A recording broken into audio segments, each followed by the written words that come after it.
Donc, je disais bonjour à toutes et à tous et merci aux organisateurs de cette conférence pour l'équipe du monde de me donner ainsi l'occasion effectivement de m'entretenir avec vous de la question de la révolution citoyenne, de la question de fédérer le peuple à travers une action très concrète et très actuelle, puisqu'elle est en cours, qui est celle du mouvement dit des Gilets jaunes.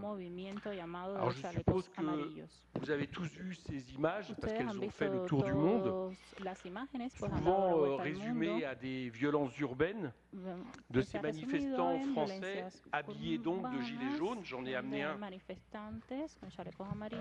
ici pour ceux qui ne le connaissent pas encore, et je reviendrai tout à l'heure. J'en ai amené un certain nombre d'ailleurs que j'offre au fur et à mesure à mes camarades qui m'ont invité ici, de cette tunique. Notamment on a vu des images d'un des plus célèbres monuments français, l'Arc de Triomphe, occupé et même en partie saccagé par des manifestants, des barricades à Paris. Il y a fort longtemps qu'on n'avait pas vu des barricades à Paris. Et ces images ont particulièrement saisi l'opinion. Les médias dominants, les médias mainstream, se plaisant à les relayer en permanence au risque d'occulter la réalité même de ce mouvement, dont les images violentes n'étaient qu'une des illustrations. Si vous avez été un peu plus attentif à ce mouvement, vous avez pu aussi peut-être voir ces nombreux ronds-points de quartiers périphériques occupés pendant des heures et des heures par des femmes, des hommes, des jeunes gens, des mères de famille, en réalité très peu habitués à manifester socialement.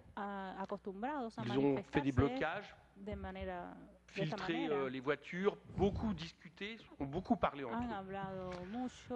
Comme au théâtre, ce mouvement s'est autodéfini rapidement par des actes. Chaque acte correspond à un week-end. Samedi prochain, ce sera le 12e acte. Vous en aurez déduit vous-même que nous sommes donc aujourd'hui à 12 semaines du mouvement social dit des Gilets jaunes. Pourtant, ce mouvement, malheureusement, c'est des mauvaises nouvelles que je voulais vous donner, même si rien n'est perdu de ce point de vue-là, sont un peu inquiétantes du point de vue de la France et de l'Europe. Je trouve que les réactions par rapport à l'élection du fasciste Bolsonaro, après le coup d'État constitutionnel et judiciaires contre Lula ont été faibles. Les réactions de mon pays aujourd'hui m'inquiètent. Demain, jeudi, les ministres des Affaires étrangères de l'Union européenne menacent de reconnaître Guaidó au Venezuela. Ça serait évidemment un coup porté terrible. Et le fait de s'aligner une fois de plus derrière les États-Unis d'Amérique. Ce serait aussi pour mon pays le fait d'être privé de toute possibilité de médiation pour la suite, comme heureusement essaie de le faire le Mexique. Voilà pourquoi nous voulons sortir de l'OTAN. Voilà pourquoi nous refusons une Europe libérale et belliciste, inféodée aux intérêts américains.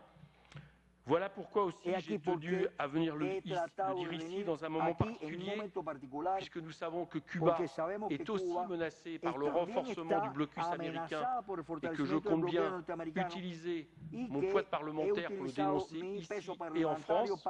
Et croyez bien que pour Cuba, nous serons beaucoup à le faire. Nous voyons donc une situation inquiétante, nous voyons aussi des situations d'espoir avec le Mexique. Et parce que vous aurez compris que la volonté révolutionnaire de fédérer le peuple est essentielle pour nous, elle n'est au fond qu'une façon de remettre au goût du jour un slogan que vous connaissez bien et que pour les peuples sud-américains et les révolutionnaires sud-américains, vous n'avez jamais abandonné. El pueblo unido jamás será vencido. El pueblo unido jamás será vencido.